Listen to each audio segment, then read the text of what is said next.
Another episode of the Harder Working Podcast. We have Martin in here today, kind of share his story with business. Interesting, and he also sells our glasses online. So we thought it'd be a good person to bring in, kind of share his story and hear his background and all that. So if you want to tell us a little bit about your story and your business and all that. Yeah, absolutely. My name's Martin Majano. I'm the owner of the Garage Apt. It stands for the Garage Apartment. I'll get into why I named it that. Prior to that, I was the owner of North Menswear, which we had locations in Long Beach, Laguna Beach, and San Clemente. My previous life, I was in luxury retail most of my adult life. Worked with brands ranging from Prada, Louis Vuitton, Brioni, Omega watches, John Barbados. Did that for most of my adult life. Also worked at Apple in New York, as well as did real estate in New York. So a wide range there. Yeah, wide range, jack of all trades. But all of that, I feel, is what shaped me to become the entrepreneur, I guess, that I am today. I do have a full-time job in the camper van industry, but it doesn't really feel like a job. I work 100% remote. I drive around in a camper van throughout the U.S. Not so much anymore, which I'm grateful because I get to be home with the kiddos. But yeah, that's my background. And I started the Garage Apartment. It was 2023. It was just kind of like this brainchild idea of how to work e-commerce. Because of my failures of the shops, I had to close down. I wouldn't say failures, experience. Oh, the experience. Yeah. But I say failure because it's a key word, and I allowed it to cripple me. And I don't like any viewers watching this. Failure is a path to success, and I know it's cliche to say, but it's the truth. The more you do something, the more you fail at something, the closer you're getting to that one opportunity that it's just going to hit. And so I started it in 2023, had the branding, had the idea, got the website, but hadn't built anything out yet. I just felt Shopify wasn't where it is today. Back in 23, I was working at another camper van company and tried my best to work with Collective, but it was super expensive back then. It was like 10 grand just to start. Then in 24, 25 was like $2,500 a month. And then randomly this year, I just went to check Collective and I saw that there was an app. I downloaded it, and all of a sudden it opened up this catalog of brands that I can work with. I was like, okay, it's go time. So February 1st of this year, we launched. Much of what the Garage Apartment is based on my own life experiences and things that I love: motorcycles, surfing, although I'm not a surfer, but because of the community I live in. Surf culture. Yeah, the surf culture, camping, and lifestyle. Yeah. And so that's how it came about. A lot of outdoor, kind of the same. When I first checked your site, I noticed it was like elevated, obviously everything outdoor, elevated, then an elevated men's casual. And even though I don't have like a very fancy wardrobe, like all your stuff spoke like elegant, nice, like elevated. A lot of guys don't want to admit it that they like fashion or wearing nice stuff. Yeah. I do. I like fashion. Am I good at styling myself? I don't know, but Hey, I try to have a good mix for comfort. Yeah, it's one of the things that I hear is, oh man, your stuff is pricey. But if you look at the range of product that's on the website, there's like a good, better, best. Yeah. So if you want, if you're budget conscious, there's something for the budget conscious man. If you have an unlimited income, then there's something for that individual. So I try to range it so that there's something for everybody. Yeah. And I think with your past experience in the higher end retail, kind of gave you a one up, or you're good at that, I guess. Yeah, it definitely plays an advantage for me, and I do I am grateful for all that experience, and it's what it has allowed me to just have an eye for products that work well together, and that's what I try to do, like from what you're wearing to what you're doing, because the mantra is for where you go, for what you do, and for where you live. And I like those three things to kind of, they marry and kind of play into each other. So the way that if you're riding a motorcycle, like the jacket that you're wearing, the shoes that you're wearing, the pants that you're wearing will apply to what you're doing on a motorcycle. So some sort of safety, because I sell gloves, helmets, and whatnot on there. If you're fishing, then I have gear for that. And if you're camping, I have gear for that, from the clothing to maybe what we call a scuttle. It's what you cook on.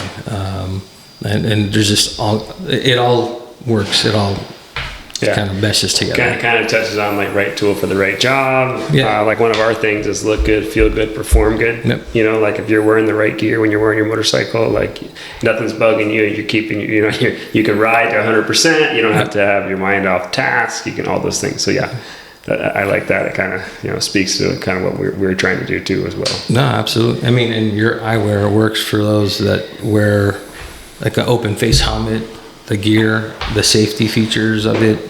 I mean, I'm not gonna lie, there's many times where I'm riding and something launches, and if I didn't have my visor down, if I didn't have a pair of glasses or something, then get my eye taken out. Yeah. No, when I used to ride, my eyes would get dry, so that's why I make a taller lens for riding, so your eyes don't get dried out. And then even a bug, when you're riding, a bug will take you out, take you down. That's happened numerous times to me, for not having the visor up, because I'm enjoying the wind. You know what I mean? Yeah. So I was saying I like the store, or I like your website and all the look and aesthetic. And then I saw some storefront stuff on there, and everything looked styled pretty good. But you said you're not in retail right now, but trying to get maybe back into it, or? Yes. So I'll get back to like when I was saying the failure of the shops. So I took over a shop called North Menswear at the end of 2019, 2020, and unbeknownst to me, we were heading into COVID. Yeah. In a retail space. Oh, in a retail space, brick and mortar. I had investors that saw the vision, and I think, I know where I went wrong. I got a little overzealous, wanted to expand, open up in Long Beach, open up in San Clemente, and then like all of a sudden just COVID happens, and I had to make decisions. So I ended up closing Long Beach. I ended up closing San Clemente, hung on to Laguna Beach as long as I could. And by 22, I was just like, I'm in over my head. I ended up taking a job in the camper van space to try to supplement, have some income to help support North Laguna. But in the end, I ended up having to. I sold it to the current owner. He was actually one of the brands that I carried, and him and I had a conversation. It's like, look, I need a storefront. Why don't we do this? And it just made sense, and I ended up getting out of it. And obviously, to that, I had a friend that passed away one of my best friends, and he was a huge advocate and ambassador and supporter of the brand. That made me spiral into, a depressive state of mind. And again, man, there's like a lot of things. I ended up separating from my wife. Like all of these things happening all at once just came crashing. But I realized, I need to step away. I need to somehow regroup, figure out. And that's when in 2023, as I stated before, that I decided to change the name of it because of the situation. When my wife and I separated, I was living in the garage. I built out a loft space in our garage, and that's the Garage Apt is short for apartment. And that was the brain. That's the brainchild of this. What am I going to do with North? What is it going to become? And it became the Garage Apartment. And the idea is that you think about people that tinker, people that do things, people that start businesses. Where do they start? They all start in the garage. And that's kind of the direction that I ended up taking, because I want people to understand that whatever idea you have, whatever that side business that you're doing, it's in your garage or it's in your shop, and slowly you can do it. And the e-commerce just worked out well, and then eventually, yes, to your point, the goal is to open up a storefront. Not sure the timing, could be next year, it could be 2 years, but I don't want to rush into it this time. Yeah, well, retail space is atrociously priced, especially around here and all that, but it'd be awesome. Yeah, especially because you could style it out sick with all your lines and apparel and everything you carry. It would look aesthetically pleasing, and there's not a lot of places for males to go where it's There is a place in San Clemente on Del Mar that just opened up. She's like Burn. I don't know. I forgot what it's called. Like Burn and something by Skylar and Skylar. They have a shop across the street, and so it has this cool moto vibe and surf vibe. And then a coffee shop that opened up in San Clemente called the Petrol Club. I don't know if you've... I've heard the girls, the employees, they've been talking about that one. Well, they're a big coffee shop. Coffee shops are the jam right now. Everyone loves going to hit coffee shops. But what Nick did different with the Petrol Club is that he took this idea of the OC car show, the San Clemente car show, and it was just like, it gets too crowded. I want a place where the vibe is kind of the same, people that like anything with an engine in it.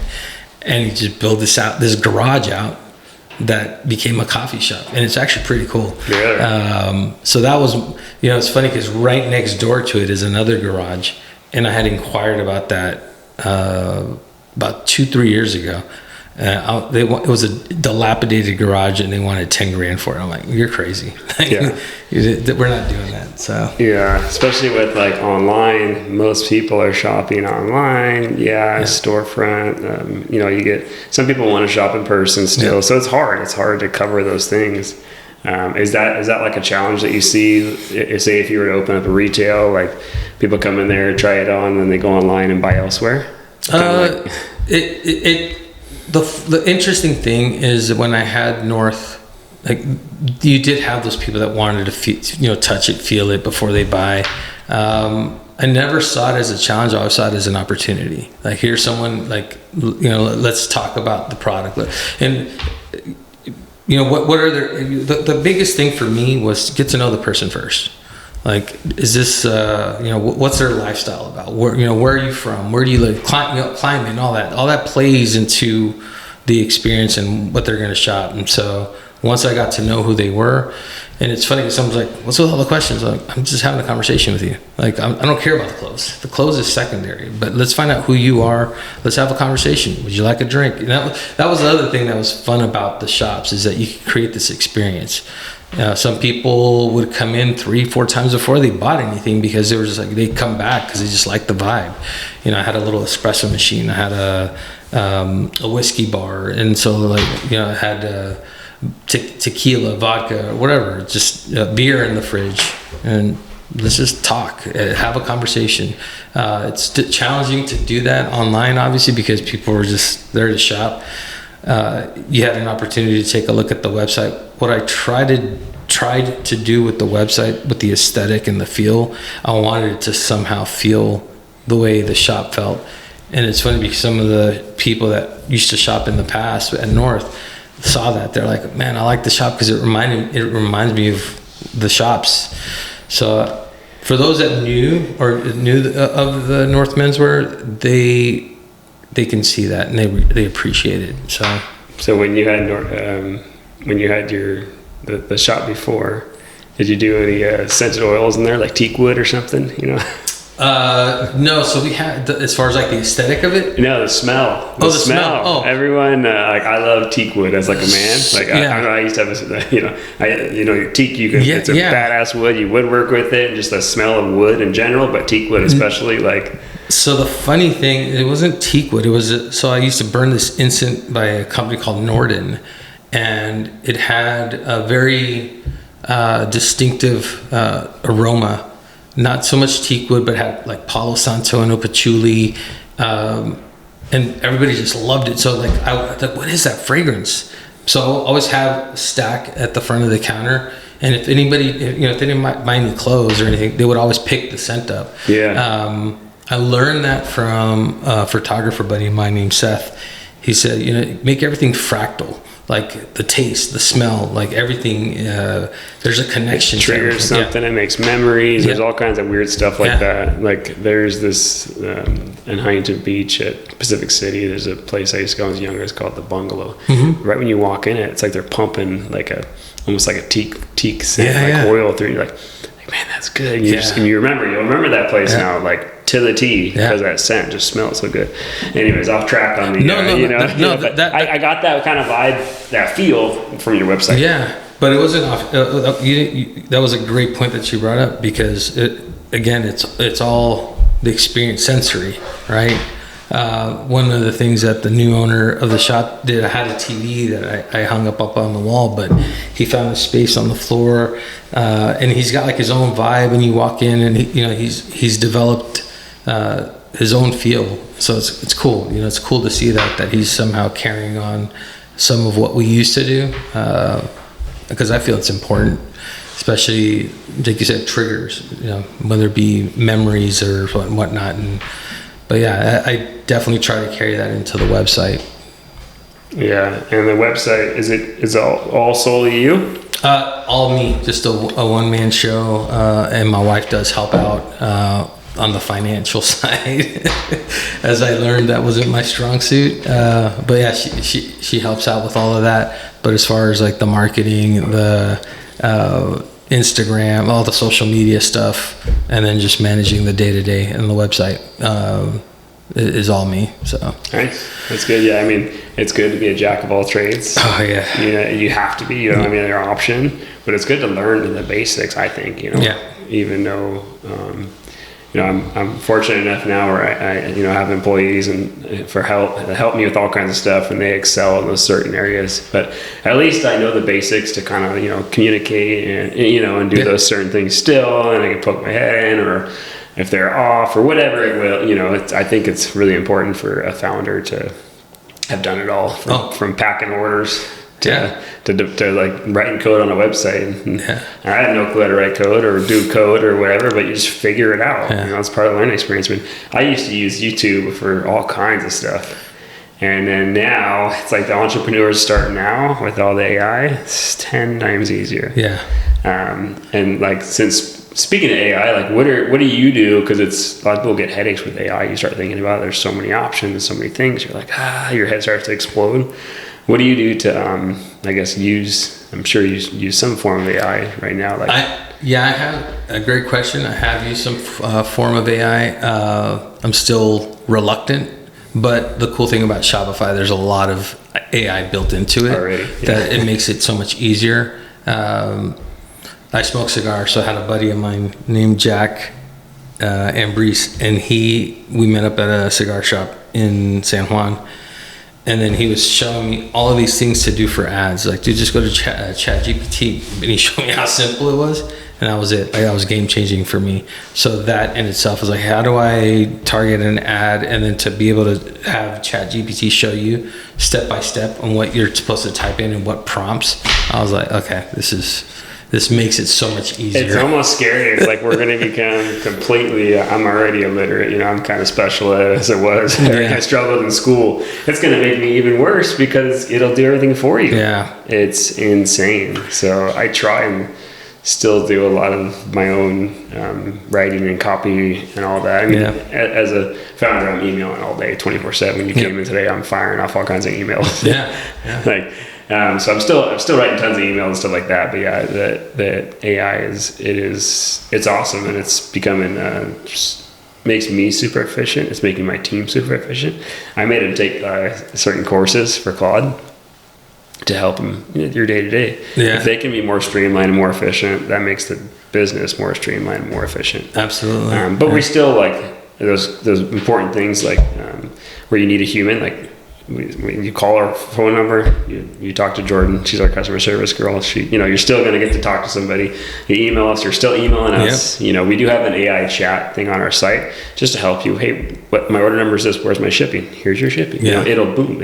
I needed this. It'll do it. It's really smart, and it's there to help. Not a lot of our customers tend to use it that much, but we have that as a tool, but we still, the important stuff where you still need that human interaction and connection, we still do that stuff. So we're not like letting it take over, but we are using it efficiently, I think. Yeah, absolutely.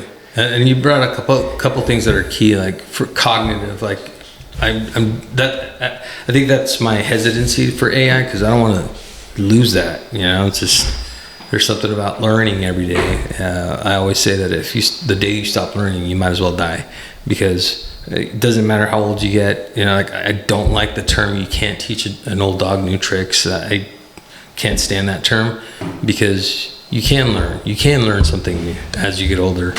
I learn from my kids. It's 5 and 10 years old, and they teach me something every day that I'm like, oh wow, I have to step back. And so I don't want to lose that cognitive ability. And the key word you said, tool. It's a tool to help become efficient. I love that you said that you still have Jordan to answer phones. Personal touch, that goes a long way. We just bought a coffee maker, and it's one of those that has no plastic. It's all stainless steel. So this piece broke, and I call a number, and it's all automated. I can't get a hold of anybody, and somehow we were able to get the part replaced. I was like, it was all done through email. There was no human interaction. And I'm like, oh wow, okay, this is great, but there's no the personal touch is. I feel like we're gonna lose that if we continue with AI. And majority of big brands, it's if you reach out via email, it's like, we'll give you a ticket and we'll get back to you in 3 to 5 business days, and then you get some automated response from an AI chat half the time. And then if you call, like you said, you're just talking to an answer machine. What does that do? That drives your frustration even more. Yep. You're already disappointed because we get it. Mistakes happen, that part, whatever. And then now you're trying to get that resolved. And now you're getting, you're already disappointed. Yeah. And, it kills that brand's reputation. I think that human to human stuff is pretty crucial. Yeah, it's hugely important. I mean, it's crazy what we're seeing in robotics right now. Like, I know that we're getting off on different tangents, but I just saw a video of this robot, like, just beating 3 other robots up, like the T-800. It's like the Terminator's coming. It's becoming real. We didn't learn from watching James Cameron's movie. Come on now. But anyhow, it's just wild. Everything's turning to robotics, which I get. But then what does that do to the human workforce? So what does that do for us? And I do my best to make sure that everything's a personal touch. Like it was interesting. I had emailed customers, and then someone sent me a weird reply, and I replied back. I'm like, no, this is an actual human. Like, oh, I didn't realize that. I'm like, yeah. Like, so here's my number. Anything you need, like. Okay, like, and they felt better because it was actually me reaching out to them. So I do my best to make all that personal. I'd rather do a personal handwritten note. That's one of the things that we used to do at the shops, and everybody just thought it was really cool that we took the time. Like, hey man, a great choice on whatever the item was. And at the time I had a staff of 4, and so I made it clear to them to please, whenever we ship product off, a personal note of whatever they're buying, and thank them, give gratitude, throw a couple stickers in there or whatever. But everybody liked that personal touch. So so if I guess what 4 to 5 years, where do you want to see Garage Apartment? I'd love to actually see brick and mortars in a couple locations. Obviously home base St. Clemente, so that would be nice, and the garage idea. And if not that, I think it'd be kind of cool, like a shop, like a coffee shop, Petrol Club. Maybe they do a sublease, and I can lease out a little space because that fits that vibe. I always felt one of the things that I tried to do with the St. Clemente shop was to lease out space to different brands that kind of meshed well. I think I feel that that's the best way to approach retail moving forward, as opposed to just doing a single brick and mortar. 100%, because you can bring in a lot more people. It's got a little something for everyone. Yep. What you were saying about the coffee shop and then whatever. There's when I was living in Costa Mesa off 17th, and not too far from my house, there's a surf shop and coffee shop in one, and it's just a cool vibe, you know. What's the name of it? Oh, it's not. Shoot, I have to look it up. It's right there. Yeah, no but we worries. would always, with the babies, we would always walk there all the time. Yeah. And it's a great vibe. And everything is extremely overpriced. That's in there. It's very, like, you know, you don't see anyone really shopping that's for the surf stuff. But the coffee's pretty good, and it's a cool vibe. And then they have one of those little photo booths. And my kiddos, we would take them there. The photo booth, they loved it. You know, that stuff. But yeah, it's getting off topic. So 4 to 5 years, couple of locations. What about team? You want to try and build a core good team, or with it, obviously, like if when we go that direction, you always put together a good team, a solid team. You know, I'd love for my 27-year-old Julian. He used to manage one of the shops. He used to manage the Laguna shop, and so he had, you know, I taught him, you know, like, be personable, ask questions, you know, just joke around with people, you know. It's and he developed the skills, and he ended up working at Zoomies afterwards, after we closed up the shop. Yeah. And then he took a lot of what he learned working with me and took it over there. And I was like, and some of it was more of when someone says, like, you greet somebody and he's like, I'm just looking. I said, well, since you're looking, you should look over here, because we just got blah, blah. You know, and then people will, like, look at it and okay, they just take what they're saying and redirect it, you know. Or I'm just like, well, I'm just saying hello, man. Just you know, if you need anything, we're here. It's interesting how people, and it could be the shop, but for me, it was always approach people with you know, make them smile, make them laugh, crack a joke, make them feel at ease. Because shopping for some people is fun, and most of the people it's not fun. It's not something that they want to do. So make it, you know, enjoyable for them. You know, one of the things that I teach my team: be gracious hosts. We're there to host people. You know, don't worry about the product. The product is secondary. It's all about the person. So yeah, anybody that has that mindset, I'd love to develop a team in all the shops. That, you know, again, like, I'll start with one, and we'll work our way from that. So I don't want to. The last thing I want to do is repeat what I did, you know, by over expanding. Yeah, so, I mean, at the same time, though, you got to risk it. You got to try, because if you never did, then you know what? You don't want to die with regrets. You got to, like, try and like you said before, you know, your failure thing. Like, it's experience. Until you absolutely give up and quit, then you fail. It's kind of like an investment. Until you cash out on the stock, even though the price dipped by 10, until you cash out, you didn't lose. You know what I mean? So unless you give up, you know, you didn't fail. It's just learning. I had a foreman tell me one time a while back, and he said, you know, you can learn something from everybody. He said, you can learn how to do something or how not to do something. And it's the same with when you do it. You try and build something, you fail. Well, you're like, I'm not going to build it that way. I'm going to build it this way instead. Absolutely. You know, takes longer, but you'll remember it next time. You know, absolutely. No, and you know, great point. Taking everything from the previous experience and apply it, and just learn to, like, hey, just let's progressively build. But I took the risk, and that was it. The first time, it was a huge risk, and I don't have any regret for it at all. But it was definitely where I'm at is like, this is like the comeback, and I'm really stoked for the fact that everything, like, as I said, the technology finally is available to make it happen. So yeah, Shopify Collective is awesome.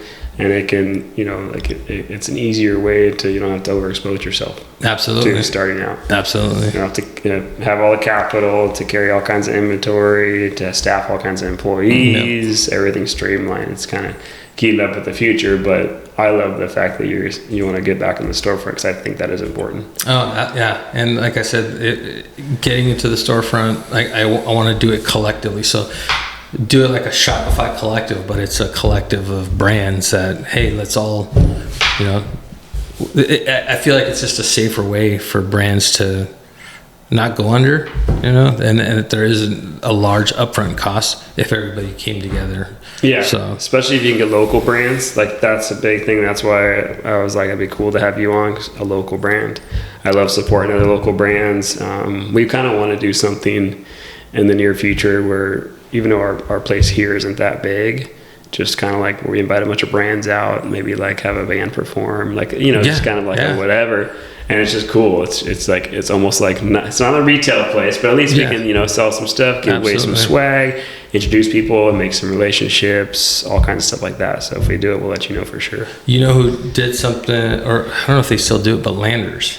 Yeah, they would do like a whole, like I don't know, every quarter or every 6 months, and get different vendors. So that's similar to, you know, get a couple food trucks, a band, and brands together, and just make it a fun day for consumers or whoever wants to just come out and check things out. Yeah, you can bounce house for the kiddos, and you're solid, you know. Yeah, exactly. One last piece of advice you'd offer any entrepreneurs starting out or in the game right now? Just do it.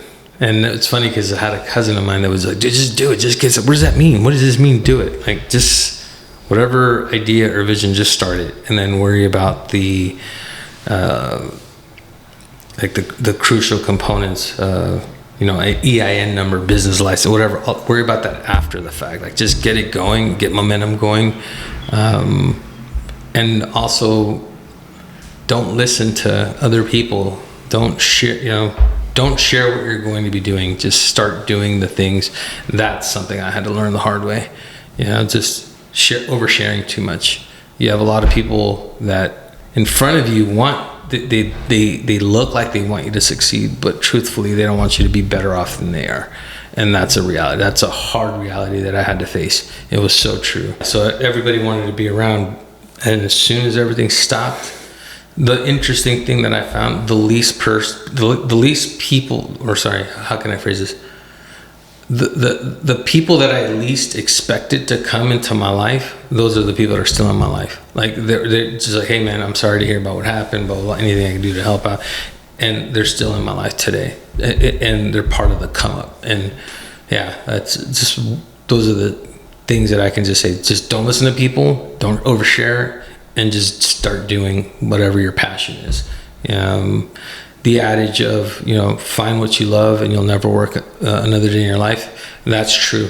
Because outside of the Garage Apt, I work a full-time job in the camper van industry, and it doesn't feel like a job to me. It's something that, like, as a kid that I did growing up with my dad, and, you know, fishing trips and camping all the time, and to have that be my life now.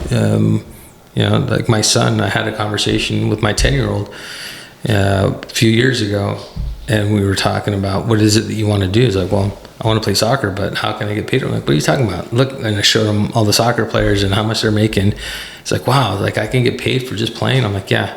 So if that's what you want to do, then go for it. And you know, second year in club soccer, and he really wants to pursue it. So to try to teach my child, find what you love to do, and you'll never have to work again. You can play for the rest of your life. Yeah. So. Yeah, and just to like touch on what you were saying about your cousin or whoever was asking you, it's like you got a goal or something or a dream, chase it, and just one step at a time. Yeah. It doesn't come quick. A big idea, you'll get your head will hurt if you try and think about the end. Just like take a step back and just start 15, 20 minutes here or there, just start picking away at the create a checklist. And okay, I got to get my, like you said, your EIN. Okay, I register my business. I got my name. Let me get my website. Let me do just one step at a time. Before you know it, like I've been in business over 7 years now, and it feels like 2 maybe. Yeah. It's like it flies, and to see where I'm at, and all because I took a risk, and I just said I'm gonna go for it. Yeah, that's it. And then what were we saying before? Nothing worth having comes easy. And there are people that are on YouTube and make it look easy, but that's not the case. Most of the time, that's just a bunch of fluff. So yeah, whatever your dreams are, just go after it. And it's never too late. I mean, I'm 51, and I would have, like, I don't want to give up. I still have goals. I still have dreams, and don't ever stop chasing them. So yeah, 100%. Cool. Well, I appreciate it. Thank you for sharing your story, and hopefully it inspires some others, and some more people get out there and chase them dreams. Yeah, absolutely, man. Thank you for your time. It, Yeah, truly appreciate it, man. Yeah.